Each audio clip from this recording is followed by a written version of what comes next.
Hey there! In this video, I'll be unboxing, installing, and showing you some real-world tests on this here Crucial P310 2TB PCIe Gen4 NVMe M.2 SSD. Anyways, opening it up, we have the SSD itself and some documentation. Here's everything you get inside.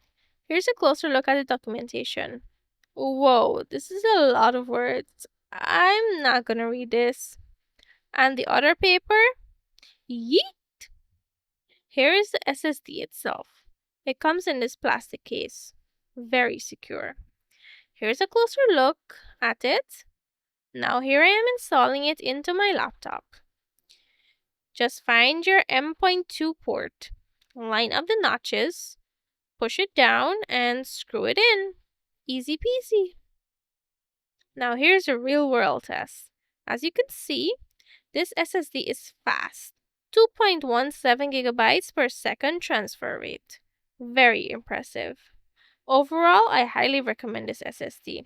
Thank you so much for watching, and I'll see you in the next one. Bye!